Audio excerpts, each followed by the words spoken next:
रेणु जी, एक बात बताइए, ये थोड़ा पर्सनल सवाल है, मुझे नहीं पता कैमरे पे पूछना चाहिए कि नहीं, लेकिन इतने सारे दर्शक जुड़े हैं, इतने सारे किस्से जानना चाहते हैं कि हमको लगता है कि आपसे वो सवाल जो है ना लगातार छूटे ना, कोई पूछ ही लिया जाए।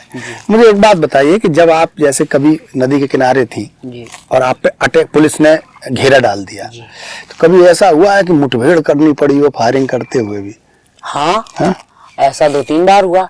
अच्छा, एक बार तो ऐसा हुआ कि समझो हम लोग बिल्कुल, एक पिलुआ खड़ा था, तो हम लोग पिलुआ का मतलब पेड़ होता है? पेड़ होता है, पिलुआ बाबा, मतलब उस पे मतलब बहुत पूजनीय पेड़ होता है। अच्छा। हाँ, तो जंगल में बहुत बड़े बड़े पिलुआ के पेड़ होते हैं, तो हम लोग उसी के नीचे रुक जाते थे कि पिलुआ बाबा की कृपा से यहाँ कोई आएगा नहीं। और सब लोग कहते थे कि हाथ से मिट्टी उठा के फेंक के मार दो तो पुलिस अंधी हो जाएगी, पुलिस को दिखेगा ही नहीं। तो क्या, वहाँ पिलुआ के नीचे हम लोग रुके थे और पुलिस आ गई उधर से। जो हमारा पहरेदार था वो हल्का सा सो गया होगा, तो पुलिस ने चारों तरफ से घेर लिया, कोई रास्ता ही नहीं बचा। रास्ता सिर्फ एक बचा, जमुना वाला। हम लोग जमुना में उल्टे सीधे फौज कूदा कूद उसी में लग गए। कितने लोग लगभग आपके रहे होंगे तब उस समय?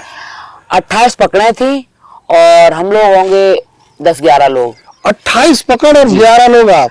हम लोग समझो 5-5 लोग रहे और पकड़े 35 रही हमारे पास।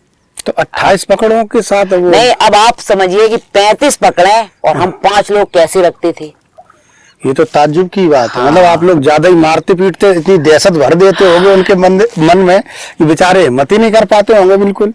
वो वहाँ पे ये सब मतलब जो चीजें होती हैं बहुत सी, क्या नाम, वही सब अपनानी पड़ती थी।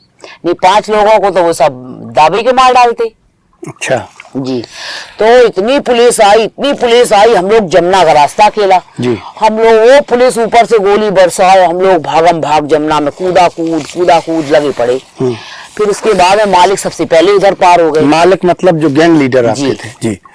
तो मालिक उधर निकल गए कूद के जल्दी से। फिर जब उन्होंने सेमी से इधर फायर शुरू कर दिया पुलिस वालों पे, तब आप उधर पकड़े, आपके साथ पकड़े सब मेरे साथ, हम गैंग के लड़के भी थे, हम भी थे। अब मतलब 3-3 पट्टे लादे थे हम लोग, तो इतने जल्दी निकल ही नहीं पा रहे थे, तैर ही नहीं पा रहे थे। अपना वजन ले कि वो राउंडों का वजन सब भीग गए। तो मतलब पकड़े भी पीछे, तो बड़े मुश्किल से समझो जब मालिक ने फायरिंग शुरू की तब हम लोग किसी भी तरीके से इधर आ पाए इस पार। लेकिन गोली जब उधर से चलती होगी तो कैसा लगता होगा? हम लोग डुबकी लगा लेते थे। तो डुबकी लगा ले तो गोली लगती नहीं? आप पता नहीं वो कहाँ आती थी, किधर जाती थी, मुझे जैसे उधर से धड़ एकदम ऐसे लगता था जैसे चने भुज रहे हो।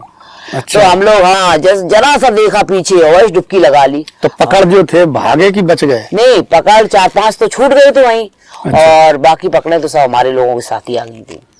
अच्छा, मतलब इतनी पकड़ डर रही थी कि पुलिस थी, उसके बाद भी चलती आप ही के साथ? हाँ, चलती है। तो कहा आप ये कहते थे कि अगर हिले तो गोली मार देंगे? अब वो तो आम चीज थी। अच्छा। अब अब बहुत सी जगह ऐसी थी, गांव वाले आते थे तो बेचारे मुंह बांध लेते थे। हम कहते भी थे खोल लो, कोई दिक्कत नहीं है। कि नहीं मालकिन, ये लोग देख रहे हैं तो ये लोग मुझे बताएंगे जाके वहाँ कि फलाना आदमी मिलने आया। हमने खोल के रहा, साले एक भी बताया तो बताएंगे। अच्छा। हाँ। अच्छा, कभी ऐसा हुआ हो कि कोई किसी को आप पकड़ के लाई हो और बाद में फिर आपको गैंग का ही साथी बन गया हो? किसी को इतना आप लोगों से प्रेम हो गया हो कि फिर वो छोड़ के ही न गया हो? नहीं, ऐसे मतलब मेरे में तो नहीं था। हमारे तो मतलब 3 साल का दौर रहा जंगल का। और निर्भय के में ऐसी एक पकड़ आई थी, वो श्याम जाटव, आप सभी को तो पता। श्याम जाटव जी। हाँ। तो क्या करें, जिसका कोई है नहीं। अब एक पकड़ समझो 2.5 साल हमारे गैंग में रही, अब उसका कोई छुड़ाने वाला नहीं था। अच्छा। लेकिन वो कमजोर बेचारा लड़का था, वो कर भी क्या सकते थे। हम लोगों का खाना पीना बनाता था और अच्छे से रहता था।